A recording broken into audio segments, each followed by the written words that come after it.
Good morning. I want to apologize. Um, we ran out of papers last week. That seldom happens because I try to be generous in printing what I think we'll need. And in my basement, my study, I have piles and piles and piles of 10 years of papers that weren't picked up. But last Sunday, they were all gone. And I apologize to you for that. If you missed last Sunday's paper and you want it, I printed some extra copies and they're over on the shelf by the kitchen. And they're there for you. Please take them, or else they'll be added to my pile in my basement. What I do with it.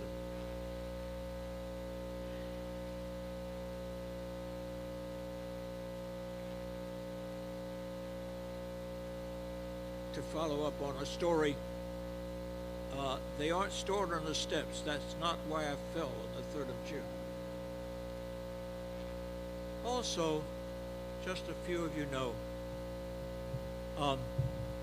as a result of that fall, and Doris is always a Pollyanna, she said to me, as we were looking forward to a very important doctor's appointment Thursday, she said to me, you know, if you hadn't fallen down the steps, we wouldn't have found out about this growth on your thyroid. And so Thursday we got the answer to that. What they did was, you know, when I fell down the steps, stupid as it was, and it was only 2 steps, I discovered last night coming up the stairs. It was the 2nd step I fell backward on. That's probably why I'm still alive today and no broken bones. But they did a CAT scan to make sure that I didn't have a hemorrhage or broken bones.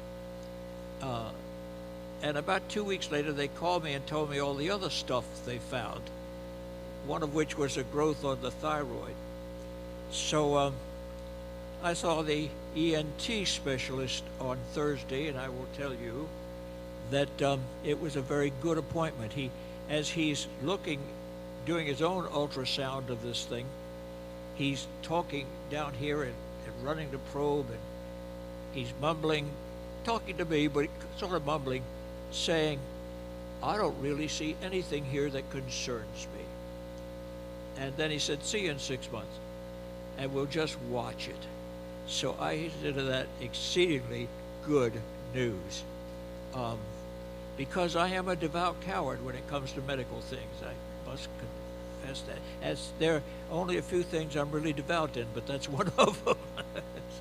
You know, I went to a dentist when I was a kid who was a blacksmith with dentist tools.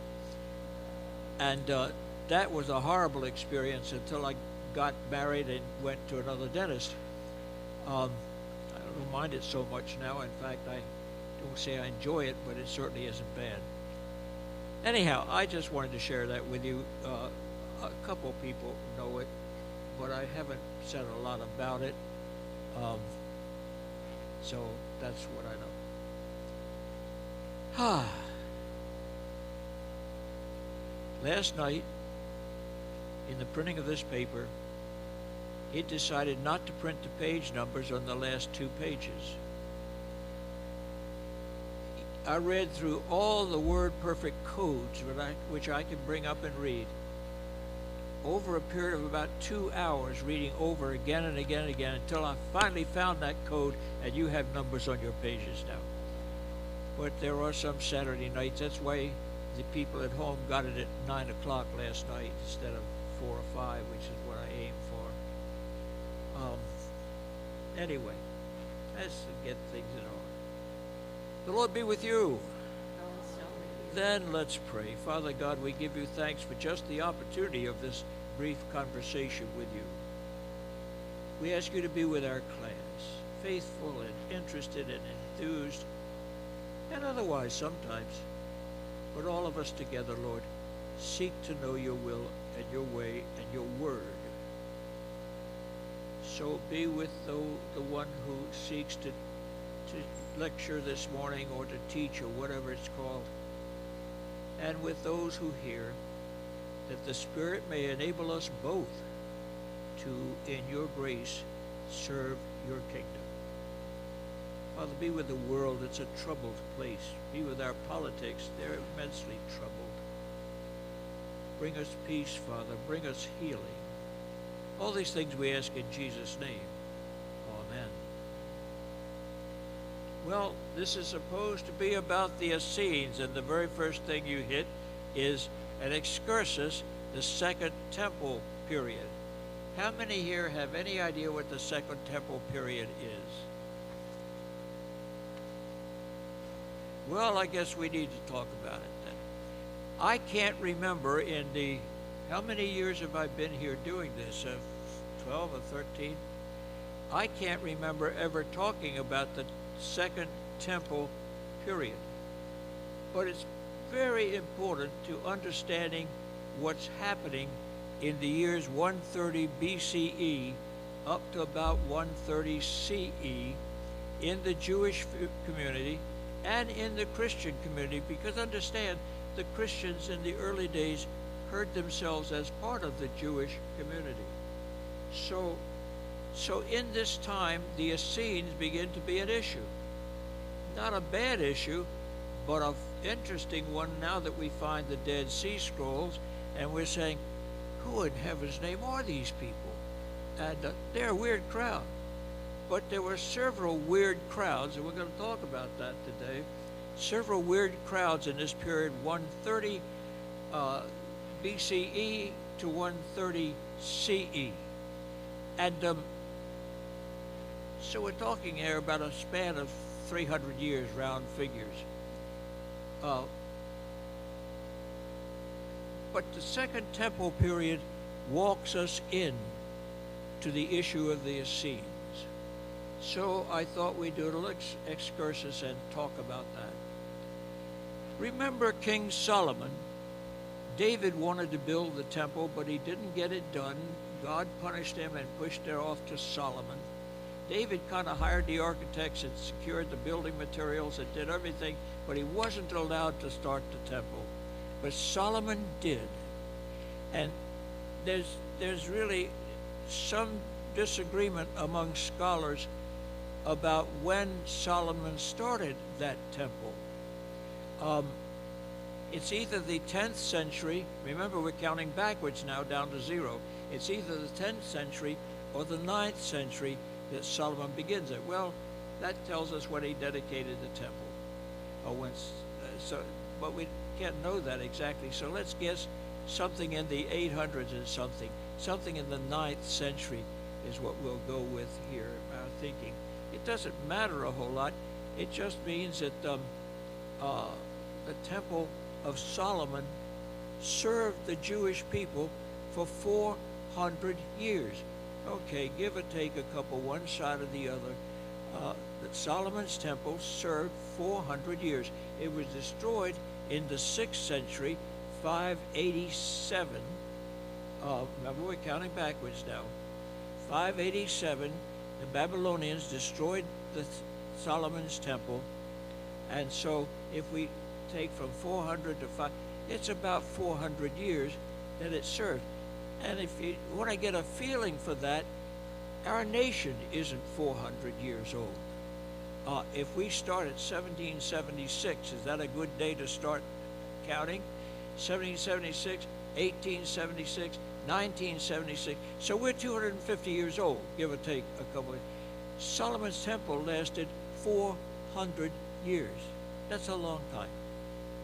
But it was destroyed by the Babylonians when they captured, they captured Jerusalem in 597 and took a few smart engineers away to help their economy, but otherwise left people in Jerusalem.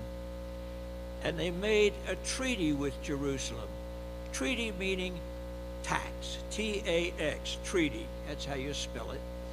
And in the ancient day, they were huge amounts of money sent periodically to the conquering nation. And so Jerusalem, Judah, sends this tremendous tribute regularly to Babylon. People don't like taxes. People don't like it when they're sending it to somebody else altogether. So as a result of that, this process wears thin. So the people in Judah make a tract with the people in Egypt. And so they decide that between Judah and Egypt, Babylon won't be able to extract this tax. Are you following me at this point? Now, when that happens, the Babylonians don't like this very much. Now, apparently they had planned to march on Egypt anyway. So the difference is Isaiah gets involved in this. And we may read this next week. We'll have to see whether it's in the Dead Sea Scrolls. All of Isaiah is there. I just got to find it. Remember, we didn't have chapter and verse in those days. It was just the whole document. So whether Dead Sea or not gives me chapters and verses next week, we'll see. But he says, woe to those who go down to Egypt and trust in horses because there are many, and chariots because there are many, and trust not in the word of the Lord. Isaiah is saying, Isaiah is kind of the Secretary of State of Hezekiah's administration when he's king. And, you know, Jerusalem is, we don't have a pull-down map like school classrooms. Jerusalem is off the main track for taking an army down to Egypt. The army will go down to Egypt closer to the shore on the Via Maris, what Rome will call the Way of the Sea, right along the Mediterranean, which goes down across the Sinai and into Egypt. An army would go that way. Jerusalem is over here, perhaps some 30 miles. I've driven it from the airport a couple times, but about 30 miles. And so you probably wouldn't take the army over to Jerusalem on the way down to Egypt, except they have made themselves part of a NATO agreement with Egypt. Put it in modern terms. So as a result of that, now we have Isaiah saying, woe to those who go down to Egypt and trust in chariots and in horsemen and all these other things, and trust not in the word of the Lord. Isaiah is saying, you don't make a treaty with an active enemy of Babylon. So the Babylonians come back almost 10 years later exactly, and this time they sack the city, they burn the temple, they tear it up to be sure, and take away, that time, 41,000 plus refugees to Babylon as prisoners. Actually, that's the number that came home, 41,000 plus. We don't know exactly how many. We know 41,000 plus. Now, that doesn't tell us what they took down originally. And they all didn't go home. They all didn't go home. When Cyrus comes then and conquers Babylon, and Cyrus, an enlightened king, by the way, Simon was the king of Persia, which is Iran today. Not as enlightened as Cyrus, but I won't want to go there. Anyway, Cyrus had a policy of letting captured people return home, not just the Jews, but the Bible only tells us about the Jews. So Cyrus tells them to go home. And he gives them money to rebuild the temple. And says, by the way, when you're speaking to your God, tell him about me. I gave you money for this temple. Oh, by the way, this is the TAV. This is Ted's authorized version. It's not exactly that way. So, Cyrus lets them go home. And the dates for that are in your paper.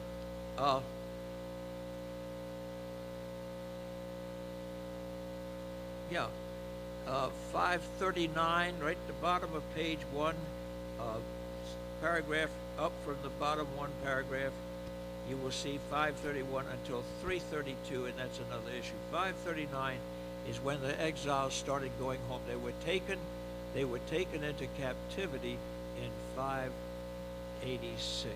So they're down about 3 generations. I figured that out by counting how long our great-grandchildren are. That's 3 generations. So that's about what it's been. So they were there in exile. I'm 88, be 89 in October. So it's about this long that they're in exile in Babylon. It is for the Jews in Babylon a heartbreaking time. First of all, they were not harassed in Babylon. They lived a relatively comfortable life, as best we can tell, as exiles.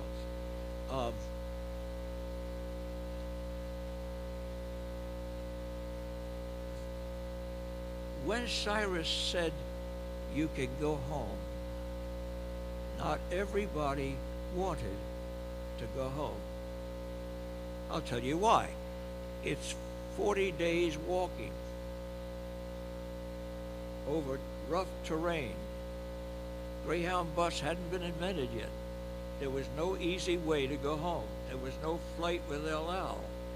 It was walking. 40 days of walking. Rugged terrain. The temperatures we've had in Washington through some of this area is like that all the time. Has been for historic ages. So, first of all, not everybody wants to go home. 2 of my kids married a Babylonian. I don't want to walk 40 months, 4 months away from my family. Or I've got a job here. Or we believe that where the Jewish diaspora, and that's the word for the spread of Jews beyond the Holy Land, the diaspora, the disbursement of all those people, we believe started in Babylon, because in Babylon they found work. They were not migrants sent up by buses from a lower governor part of Babylon. They were relatively comfortable in Babylon as far as we can tell.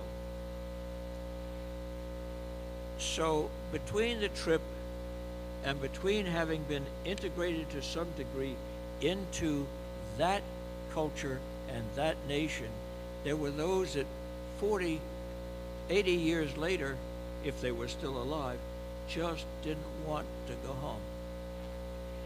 But there was a bigger tragedy than that. The Babylonians sacked and burned the temple and took the sacred gold implements of the temple, holy instruments, took them to Babylon. To some degree, probably melted them down. Ultimate desecration.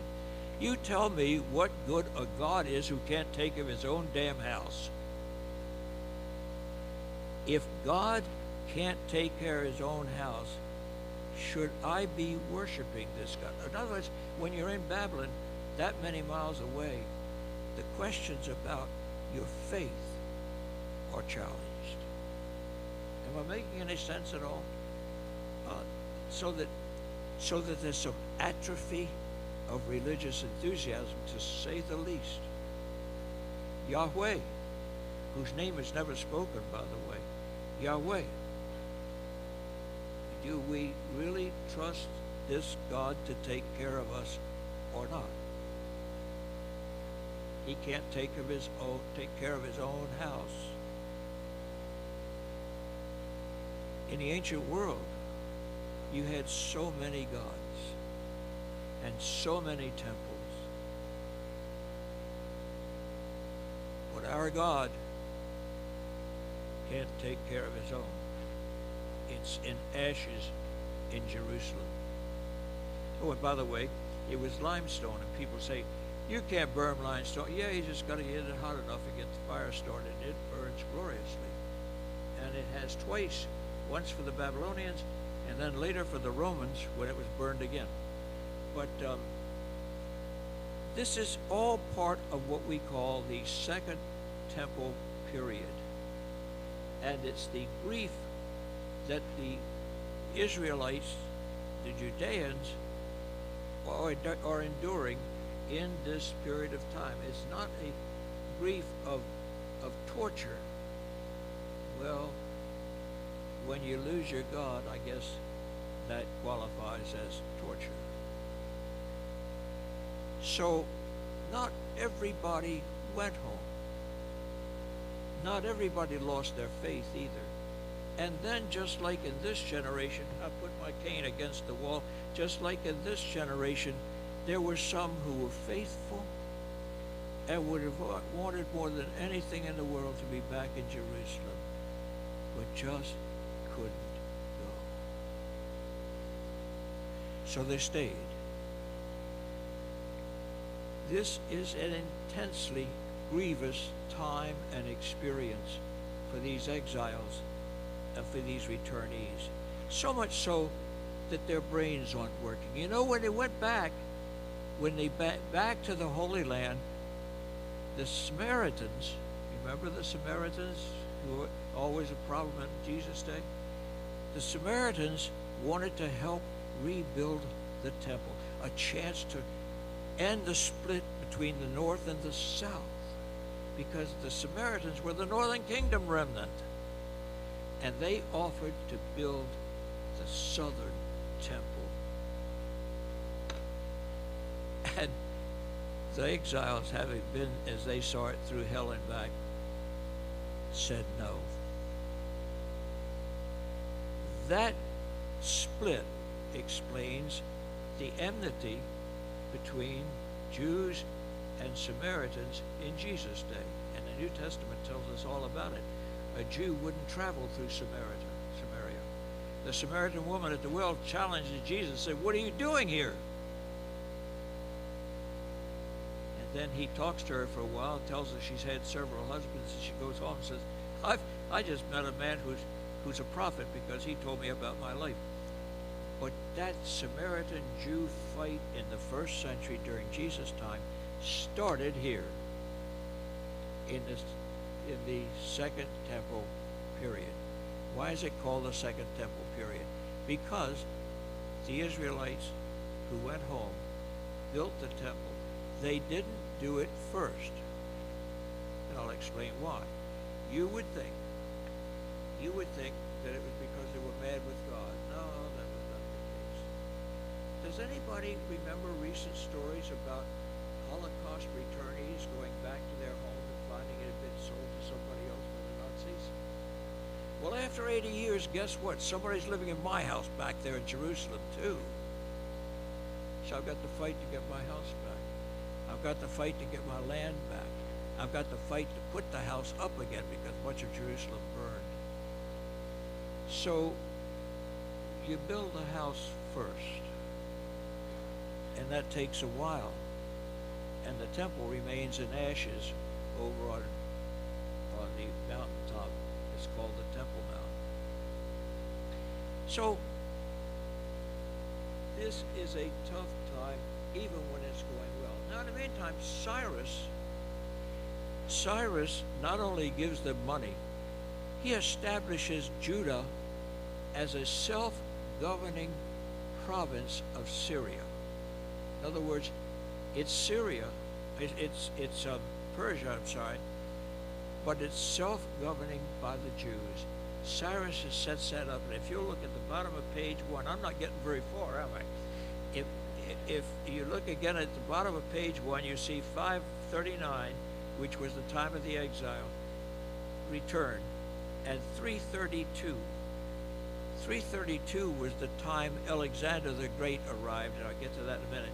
But from 539 to 332, by the action of King Cyrus, the Jews were self-governing. That's about 200 years. They were self-governing.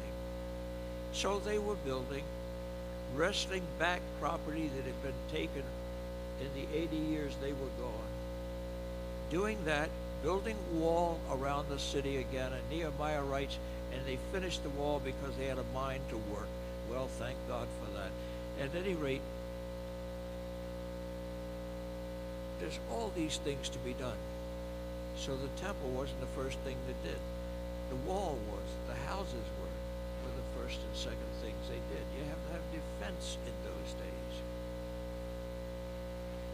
Well, from 539, when they went back to Jerusalem, to 332, the Jews lived self-governing in the province of Judah, which was a province self-governing of Persia.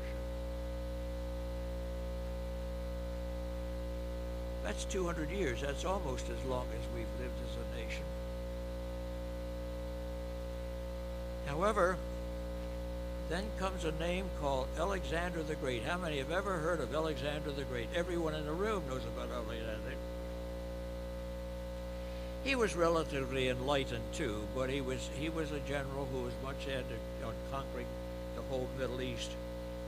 But not long after he died, his kingdom was divided between two of his siblings who were not so gracious or generous or visionary as Alexander. But that's the story of the Middle East, isn't it? It's still going on that way right now.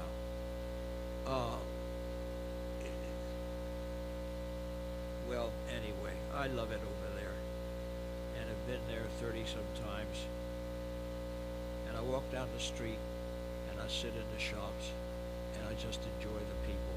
But it is a strange place, and it has been for a long time, because it was the center of the known world in ancient times. The Mediterranean Sea and all that was around it was the ancient world. In what we know, later you have Germany and Britain and all the rest, but it is this core, and still is in some respects. So, in this Second Temple period, we have now a rebuilt Solomon's Temple. But these are refugees. They don't have wealth. They don't have much to give to this temple. Thank God for Cyrus. He gave some starting money, seed money, to build this temple. But they don't have a lot, just the sweat on their back. So it takes a while to get the temple built. It isn't particularly glorious. It isn't particularly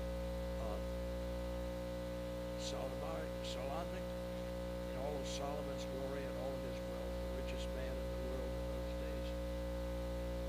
It's a pretty poor example. Are you with me so far? There were periods of time when there was peace for the Jews, but not an absence of stress. Not an absence of stress. And we're going to get to that because the Essenes are part of that. Now, when we get back, as I said, it's not easy. There's a wall to be built, rebuilt. There are homes to be rebuilt or repossessed. You can imagine, use your imagination. First, it's been a 40-day trip walking. And then when you get there, what do you find? The destruction of Babylon is still the destruction of Babylon 80 years later. It's got to be done. The squatters have built their own structures, but they're not using it. It's a mess. It's a mess that they won't get to. But they have 200 years, all but, of self-government under the protection of the Persian Empire. And in a way, they thrive and they gradually get back on their feet. Only to have Alexander the Great show up, conquer the place again, first the Persians and then coming over and wrecking Syria and Holy Land as well. So now we're back to a foreign leader who isn't particularly gracious. Neither one, in seminary one time we had a history professor that used to say, a strong sapling never grows under an overpowering oak. So that the people that are assistants to the oak are not much. They're not talented. They don't have a longer vision than their own wealth. They're not the best of the crop. It takes a very strong leader who has the courage to appoint a strong assistant. Ask me about that. I used to be bishop, And you have to find assistant pastors for pastors that are not themselves very secure. Tough job. Anyway, bottom line is now we're back in trouble again. And the year is 32. We're back in trouble again with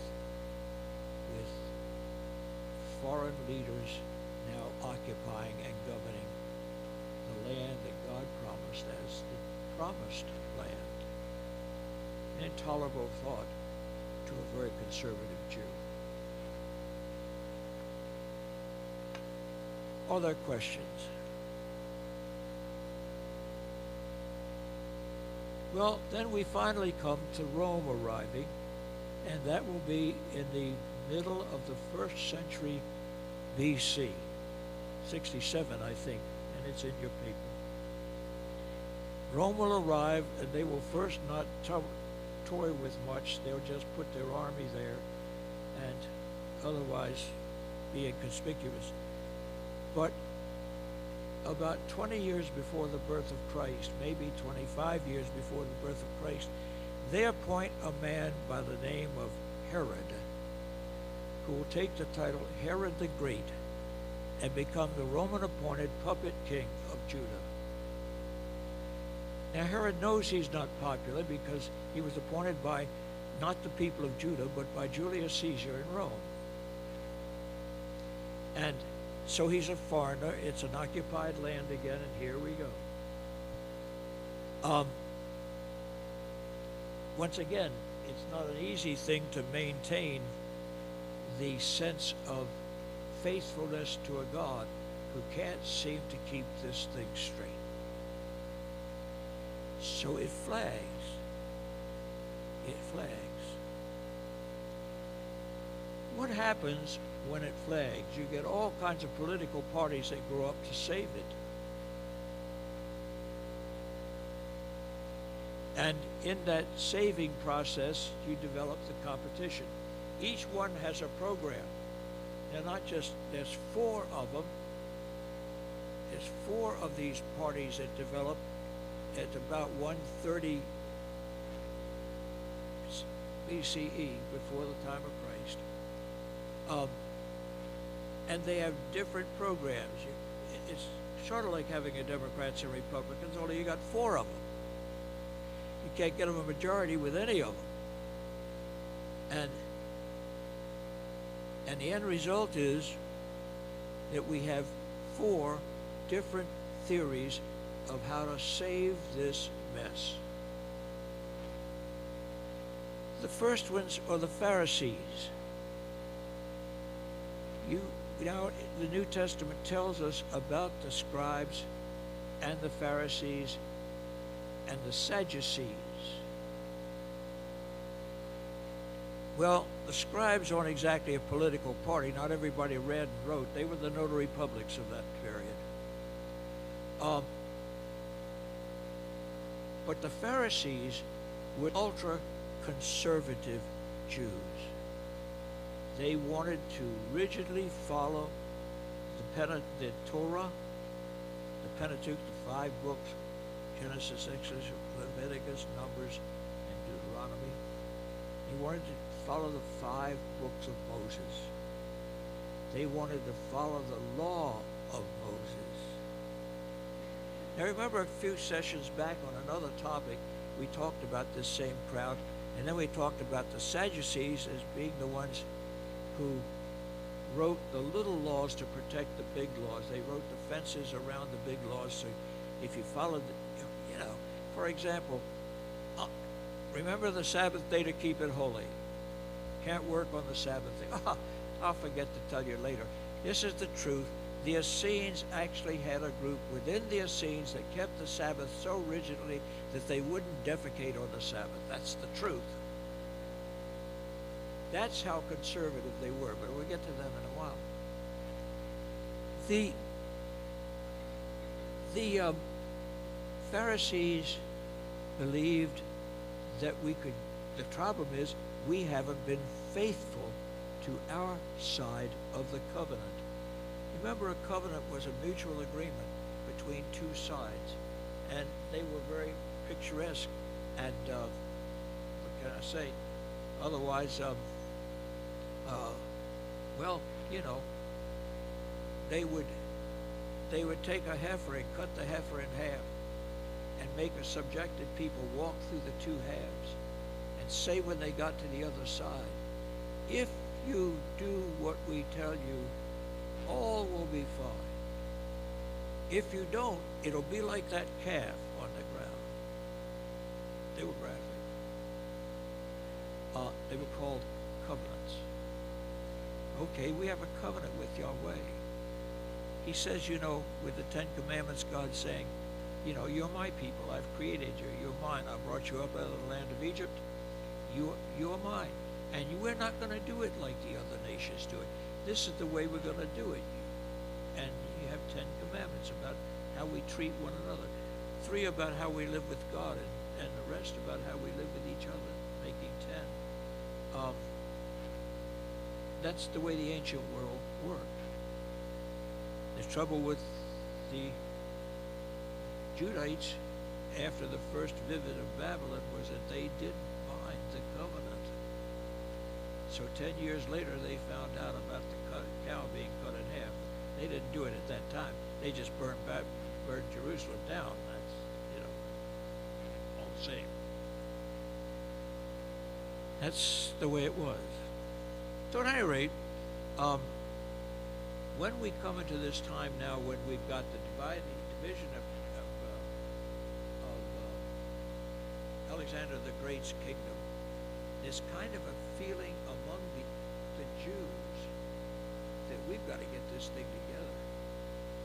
We've got, and the Pharisees said, the Torah, you are rigidly following the Torah, the law of Moses. And then came the Sadducees, who were kind of the lay people, who, but also lawyers, who decided that the best way to keep the Torah was to write laws that explain the Torah. How many tassels do you have on a Jewish prayer shawl? That's how many laws the Sadducees said to enforce Moses' 10 laws.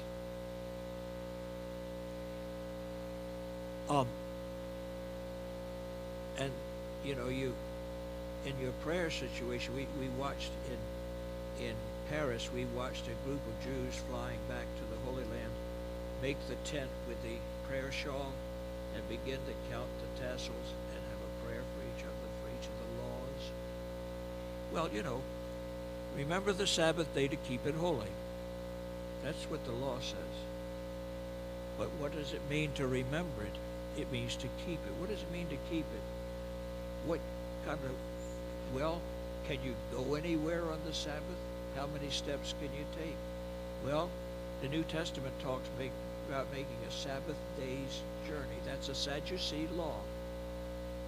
You know, and one of the laws of the Sadducees were that you could always walk to your next meal on the Sabbath. Can you imagine how many McDonald's stands there'd be between here and Silver Spring? But you could always walk to your next hamburger, so to speak. So the Sadducees, well, we talked about it in the previous session a few weeks ago back, as like putting stones on the backs of people. Moses' law didn't do that. It kept us out of fights. It kept us out of usury. It kept us out of disobeying our parents. But it didn't just add law after law after law after law until you finally couldn't carry it anymore. So the Sadducees didn't make it in great numbers in the countryside. But, well, anyway, that was the second group that came. That was their way of getting back at peace with God. The Pharisees, back to the Torah. The Sadducees, well, yeah, back to the Torah, but you've got to do these extra things. Then came the Essenes. The Essenes, really conservatives. Apparently, apparently have severed themselves from the temple in Jerusalem because they believe the priesthood is not authentic. They believe that a priesthood, and they identify who, was not authentically a high priest. And therefore they've gone back to Zadokites and who were before them, and that's the root of their priesthood. So they may or may not have been much related to temple issues, because what they're doing is remarkably different. They're conservatives like this. The mikveh was a ceremonial bath that people took before a high holiday. There were, there were mikveh on these big steps going up into the temple. There were whole bunches of little cottages at the base of those steps, archaeologists have shown us. There were mikveh baths. There were bathhouses like you have at the beach, where you could take the bath before you went up the steps into the temple. It was part of Judaism. But the Essenes, they did it every day, in the morning, before prayer and before breakfast. They did a day, and we're going to read this in a minute. The schedule of the day was mikveh bath, prayers, breakfast, and that was communal. But we're going to hear about that in a minute. And then there's a fourth group called the Zealots. The New Testament mentions the word twice. Once, whenever it refers to one of the Judases, of which there were two in the 12, one is Judas Iscariot. Some people trace Iscariot back to Zealot. Other scholars reject that. Doesn't matter. The worst the New Testament says about Judas is he was a thief, and that's the gospel according to John. They said he didn't care about the poor. He fusses about this expensive ointment being used to anoint Jesus' feet or head, depending on which version you read.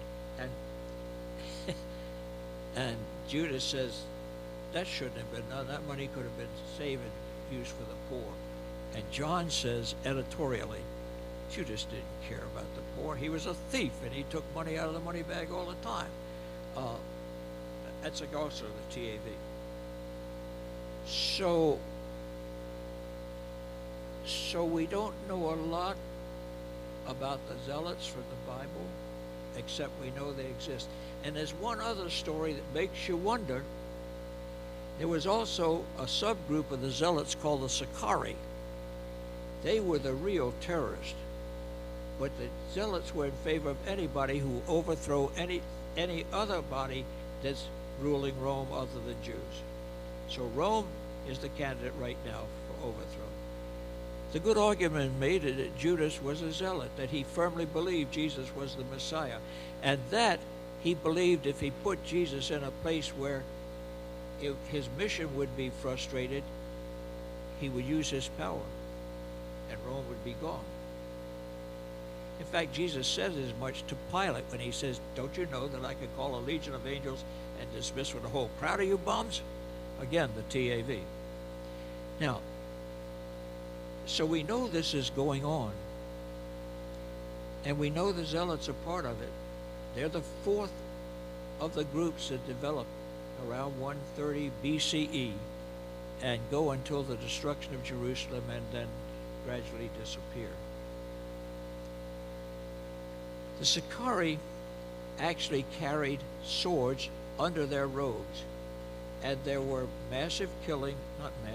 individual killings in the streets of Jerusalem in the 1st century before Christ, done by the Sicarii, just to destabilize Rome's government. Does it sound just a little bit contemporary to you? Sicarii, also called zealots, were responsible for that, and it was happening in the century before Christ. The issue was destabilize Rome. So, here we have it. 4 groups. Each has a program to get rid of Rome and to get back into self-management and to make peace with Yahweh. They are none of them compatible with each other. It's my way or the highway, all 4 times. 1 goes to violence, 3 reject violence. The Essenes rejected violence. They couldn't even admit anger to someone. So the Essenes walked a very they were pacifists, as opposed to the Zealots, who were warriors of sight. All 4 of these were within the sect of Judaism, within the faith of faithful Judaism, but they were sectarian movements within the tradition of Judaism.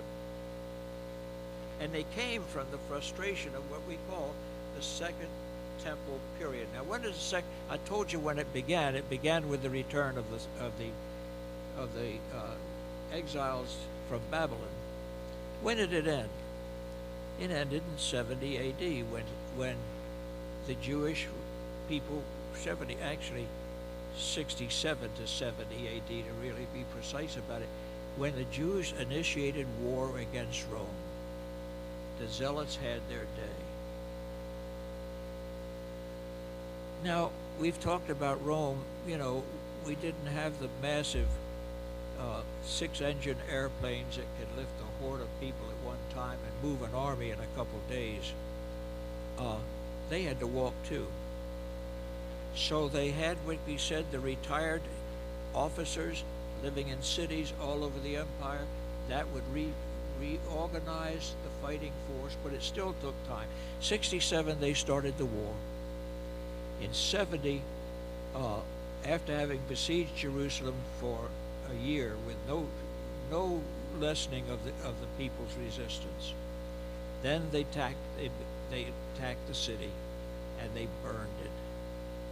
I think I told you that we think there were in Jerusalem 100 synagogues.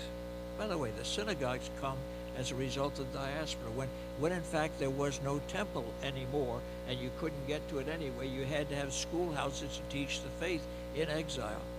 That's the beginning of the synagogue. By the time of Jesus, it is fully implemented into the life of the people. The Jewish law requires that if there are 10 Jewish people living in a town, there must be a synagogue. So I was flying back on a Jewish holiday from Jerusalem, and there were Hasidic Jews aboard in their unique garb trying to hold a synagogue meeting. And they were just going down the aisle of this airplane saying, Yehud, meaning Jewish, Yehud, Yehud, Yehud. They had to find 10 to have a synagogue.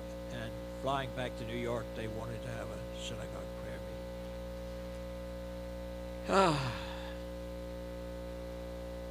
That brings us to 70. Herod started in 26 BC.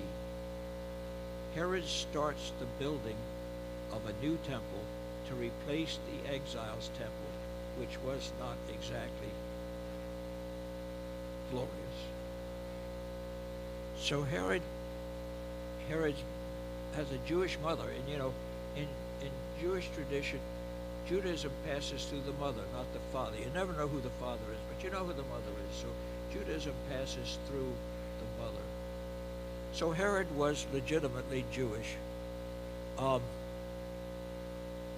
But his father was Idumean. They had formerly, and an officer in the Roman army. But the Idumeans had once been enemies of the children of Israel. So Herod always believed that he didn't get full support from the people in his kingship because they didn't accept him as fully a Jew. So he decided to rebuild the exiled temple to a glory beyond Solomon's. It took 46 years to build the temple. Herod never lived to see it. He died in 4 BC, as far we can tell. And it would have been, if it took 46 years, it would have been finished in 26 BC, 26 CE. And it really wasn't finished till about, really finished. You get a checklist when you build a house and you go through with the contractor and you go down a checklist. Well, it took another 10 or 20 years to go down the checklist of this place. So it was really finished about early 60s and burned down by Rome in 70. But it is the second temple period embraced by those events. Now, I tell you all that so you can understand who the Essenes were. They were one of the 4 sects that sought to deal with the trauma of making peace with God after all. And all of them were Jews, all of them were sincere, but none of them accepted the other 3 lands. And the Essenes were one of them. The Essenes are thought to have withdrawn from the temple. Some have argued that the caves, the scrolls in the caves were the library of the temple that was brought there before the Romans burned down Jerusalem and hidden in the caves. Maybe, except from what we can tell, the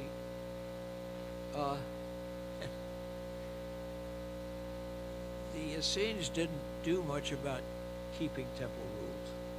So why would they have kept the scrolls? Others have said they're the library of the Essenes. But there are 3 copies of Isaiah. They didn't need 3 copies of the Isaiah thing. Or were they copying the scroll so they sell 2 of them and had their own scroll, the one maybe we call the Great Scroll of Isaiah? Might have been theirs. That's the one we're going to read from next week. But that's who the Essenes are. And now let's look into their life a little bit. Turn to your last page. Not your last page, your next to last page, where there's the picture of the page 5. You don't know how hard I struggled last night to get a page number on that page. Page 5. And now we'll learn a little bit more specifically about the Essenes. Sylvia, thank you for the explanation. According to Jewish writers Josephus and Philo, the Essenes numbered about 4,000 and resided in various settlements throughout Judea. The Roman writer Pliny the Elder relates in a few lines that the Essenes possessed no money, had existed for thousands of generations, and that their priestly class, the contemplatives, did not marry. Let me interrupt you just a moment. I tend to think you'll see a footnote down below that Pliny's version that they have existed for thousands of generations is probably not correct. But go ahead.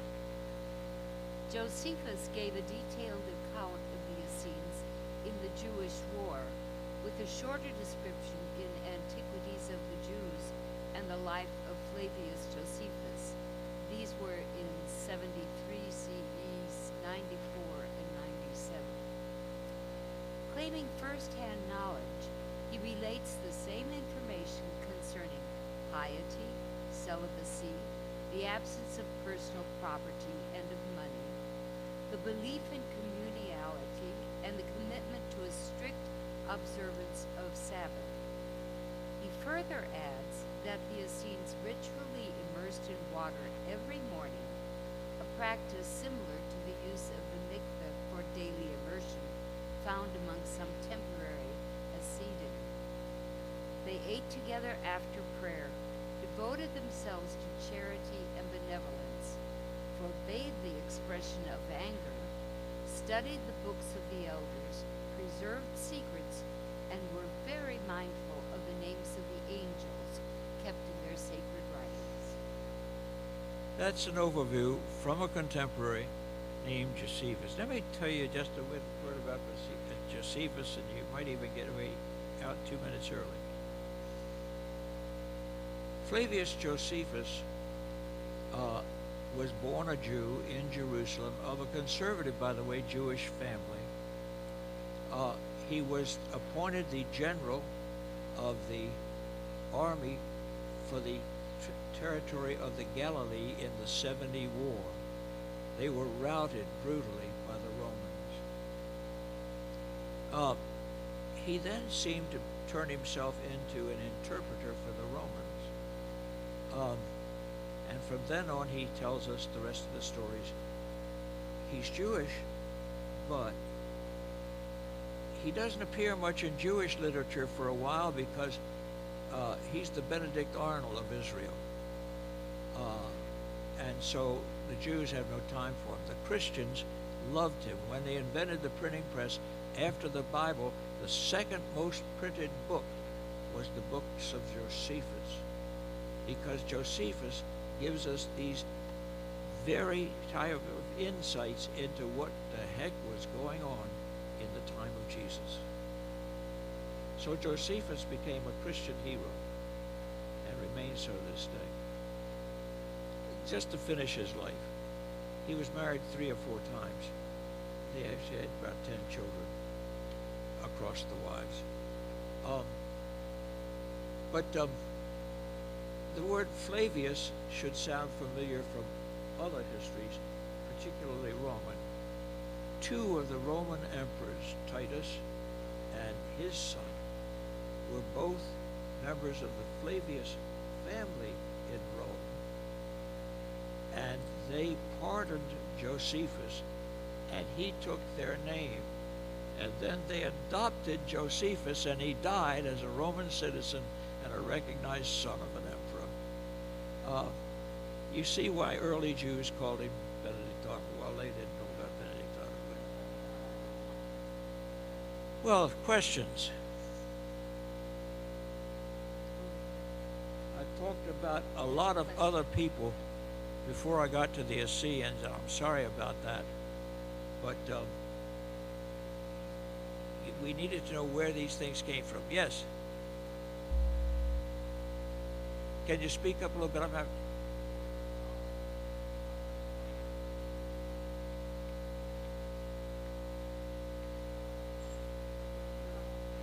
You know that doctor cleaned my ears Thursday, and it hasn't helped a bit. Help me with it. What Masada. Masada comes at the end of the War of 70 AD when some zealots decided to climb to the top of Masada and hold out. It was after the war, actually, and maybe the reason for the destruction of the community of Qumran, because the Romans had to march by it to get to Masada. We don't know that. There's no record of that yet, anyway. But Masada was a good, and Masada is still used to this day now that the Jews have recaptured it. And all major officers are sworn into their office in the IDF, the Israeli Defense Force, at Masada, in a fire ceremony with the word Masada spelled on the ground, in Hebrew, of course. And those officers swear, as military officers, that Masada will never again fall out of Jewish hands. So it plays a thing in contemporary history. But it was a reasonable, well, that's a story in itself. I'll jump to that next week. That's worth telling. And the Masada, you know, by the way, how do we know about Masada? Josephus. Nobody else tells us. It was an embarrassing time for Rome. It was Rome's Afghanistan. And as a result of that, they didn't tell anybody. Thank you all so much. If there are other questions, I'm sitting here and I'll answer them.